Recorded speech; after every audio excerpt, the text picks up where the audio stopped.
In this video, I'm going to review some of the images I've collected this past week. This first one is not an image of a bicycle. This is Stephen Moulton, probably the grandfather of Alex Moulton. This was the guy who started off the whole rubber empire, which ended up with Alex Moulton designing rubber-based suspension systems, at first for the Mini Cooper and then later on for the Alex Moulton bicycle, which is endorsed on this channel as the best of the upright small wheel bicycles that you can buy.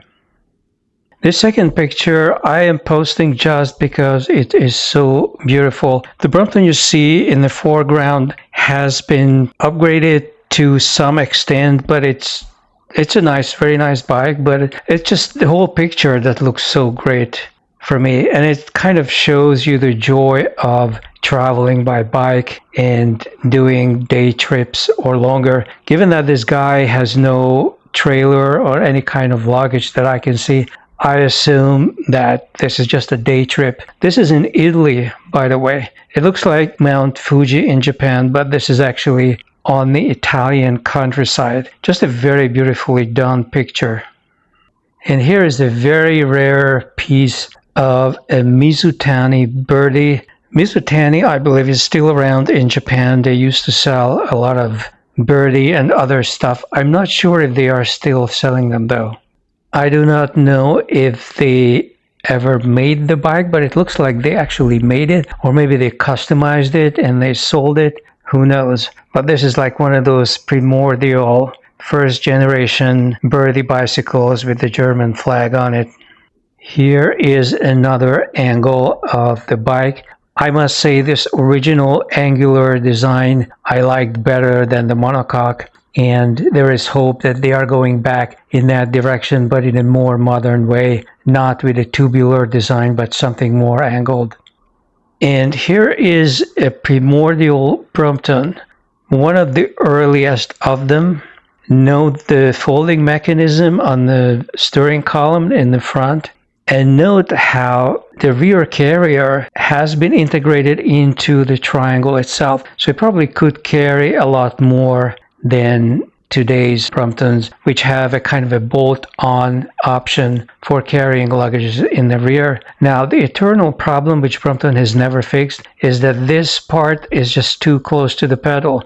If you look at how close the pedal is, I used to have a luggage carrier installed on my Brompton, and you keep on kicking whatever you put here. So you need to install something diagonal to push things toward the back, but the current luggage rack is just not very sturdy, so it's not going to carry all that much.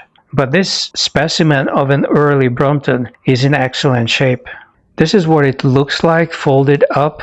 You notice that initially they tried to wrap the top tube around the tire, but it just was not too elegant. They are still doing this wrapping around, but assuming you're looking at the steel frame or even the titanium ones, not the Brompton G-line, but the others, there is an elegant curve, a much more elegant curve than what they originally had. So it takes quite a number of years and trial and error to refine a design. That's why I'm so unhappy about the G-line, which completely violates this harmony that took so many years to accomplish. Notice this weird front lock mechanism. I assume this is something like the first attempt to make sure that this steering column would attach here and would not just be floating around as it happens with the birdie even now.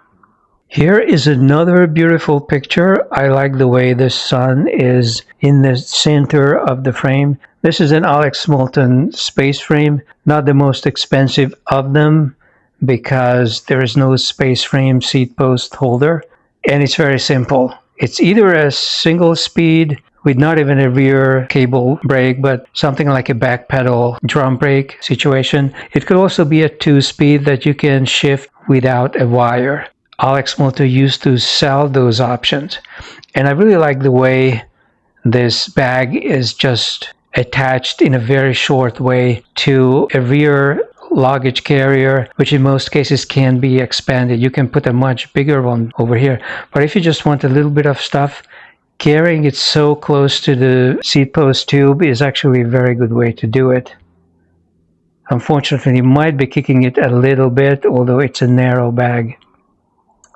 And this is really not a bicycle picture, but it's just a fascinating bus that has been converted to a living quarter. I must say, if I ever got back into real estate again, I may not want to build a house. I would want a bus like this and not have to worry about the house and the registration. And if the government turns against me, then I just take off in the bus and go to another piece of land, maybe another state. But this is gorgeous, very luxurious inside and full of charm.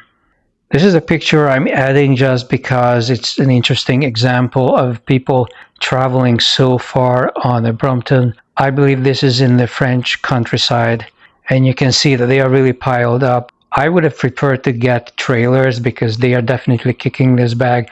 I used to have this bag. I gave it away. It's just useless. And you are kicking this also. In fact, you can see that the pedal is right up here. So if you have a Brompton and you want to load a lot of stuff, just get a trailer. This is a nice, cheaper Alex Moulton space frame. It has some charming touches to it, and above all, it's really nice for long-range touring, light off-roading and such. The tires are at least 2 inches wide, and it's got pretty nice grips, although these are not as comfortable as the ergonomic grips that I recommend. This bike has a dual drive in the rear, an SRAM. This dual drive requires 2 wires just like a roll-off, but it is partly exposed because you have 3 speeds in the hub and you have a cassette in addition to that. People use this because it's a cheaper way of acquiring considerable range, but in the high end of your gear inches, you're not going to go up as far as a roll-off could help you. And also, it has a lot of complexity and it gets dirty, but it's cheaper than a roll-off.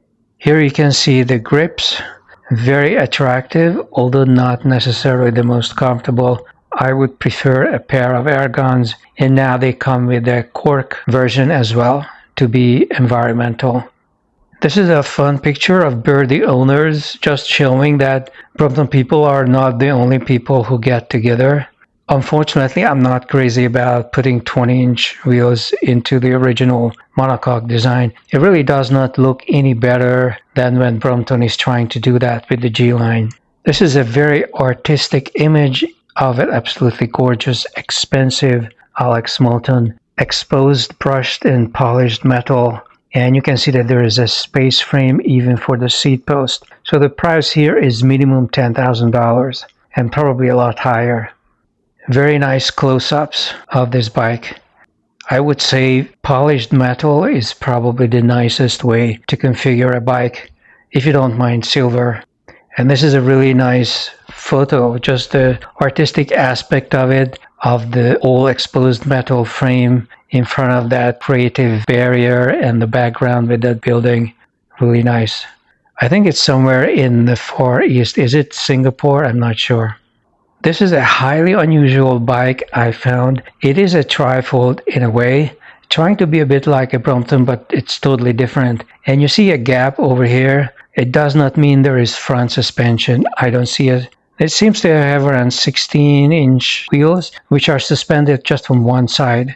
So you can replace the flat without getting your hands too dirty, which is so nice to have if you get flats. I prefer to not get flats and using tires that are rugged and superbly maintained. But this is a very interesting trifold bike. I don't know what the brand is. If anybody knows what it is, please post it below. And here you can see the fold. It is kind of like a Brompton, but not really. And notice that the main tube is not breaking, but instead it is hollow. And the wheel is in the tube. So that's why the tube doesn't have to curve like with the Brompton, because you just push the wheel into it. Is this as cool as the Brompton? No, probably not. I would still prefer Brompton. You could probably wheel it around because it has training wheels at the bottom, but it's definitely not going to be converted into a shopping cart. And here you can see that the rear fold, that the rear wheel folds into the top tube, and there is a gap in the top tube, and the front wheel is a good distance away on the outside. So it's actually much less compact than the Brompton bike. Such a weird design, which did not take off on the international market for a very good reason. This is an Alex Moulton TSR with a wooden handlebar that has no grip. Why would anyone want to do that? Even though I see that they have spent some money on the front light. But other than that, it's pretty much stock with this weird handlebar. This is a very nice, heavily upgraded Brompton bicycle. I would say most of this is H&H. At least a lot of it is. I don't know who made this crank, but it looks like it's all carbon. And then there are some other parts that were made by H&H. All of it is trying to be lightweight, but the frame itself is a steel frame. Here is the brake. It's a fancy upgraded brake that we have seen on other Bromptons as well. Very nice. I don't know if it's any more grippy though than the stock. Here you can see the suspension upgrade that I recommend, and I'm myself using them. They are very effective. I had mine for 5 or 6 years, no problem at all. And there is a carbon-based latch for the folding mechanism, or actually it's not the folding mechanism, it's for the seat post. And here it looks like even the seat is made of some kind of a carbon fiber. It does not look very comfortable at all, but it certainly is fancy. I'm not sure if there's any point in spending all this money on lightweight components if the frame is fundamentally heavy steel frame. I also don't see the point of spending $4,000 to lower the weight of the bike by 3 pounds. Why not just lose 3 pounds of weight? Also, this cutout on the seat. I just saw a video by a professional urologist, and she confirmed my suspicion, which I mentioned in several videos, that this is really not even much better than a solid seat, because these two edges are pinching your urethra from the two sides, and they are going to cause urethral strictures. If you don't know what it is, look it up. You can also watch my videos on seat. I have done several of them. They are quite educational. A side view showing the suspension block upgrade and this latch mechanism to lower the seat post. This owner also upgraded the screw-in joint latches. I mean, they are not latches. Brompton sells a screw-in mechanism, which is old-fashioned, but it's actually very safe. I much prefer it to these weird latches that he put on. I don't think you need these. I don't think it helps. But I guess it's just a way of showing off. And the fancy H&H upgrade to the shifter mechanism in the rear. H&H is selling so much stuff, you could build a whole bicycle. You could just buy the Brompton frame and just upgrade everything else from H&H. The front wheel is a quick release. Not that you really need it. I guess to fix a flat, it might be useful. But other than that, the Brompton is so compact when it's folded. Just for folding or to carry it, you really don't need to remove the front wheel.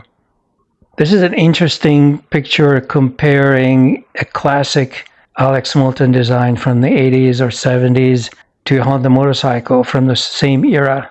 And they are both in excellent condition. In fact, the Moulton has a nice wheel and rim upgrade. But other than that, they are just old bikes in excellent condition.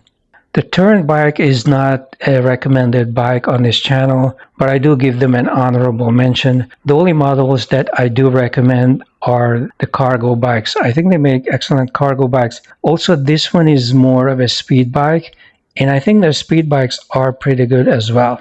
Not crazy about the frame breaking in the center and closed with a latch, but they are very good looking bikes and they are fast. They accelerate really well. There are all kinds of mechanical engineering tricks to the drivetrain, but of course they are made of aluminum with heavy disc brakes, so they are not the lightest. They're definitely not as light as the Brompton TI. This is just a more or less standard Brompton electric, but with the front bag stripped so that you have the battery and the electric propulsion system, but not the bag. I'm not sure if it helps anybody or if it looks good, but the frame has been wrapped totally with this foam or rubber material. I assume this rider is in a situation where he probably locks up the bike here and there on the outside, and wrapping the frame protects it from scratches. The Brompton is not a bike I would want to lock up outside, but if you need to do that on a regular basis, this is a good idea. You should wrap the frame. I would not wrap mine because it's a very fancy, beautiful nickel-plated frame that I want to show off. But you know, if this is what you want to do, then you can protect the frame by wrapping it. And here's an example of how much you can pack onto a Moulton, not even the most expensive of their bikes, but it has the extended rear rack, which is supported much more massively than either on the Brompton or the Birdie. You have this crossbar, which is adding a whole lot of extra support so you can carry a lot of weight, and it also keeps this stuff away from your feet. So your pedal is going to go around here. You're not going to kick any of them. I'm not crazy about putting dogs anywhere on top of a bicycle, because what if you fall? What's going to happen to the dog? But it's just remarkable how much support you have even on the front of this bike.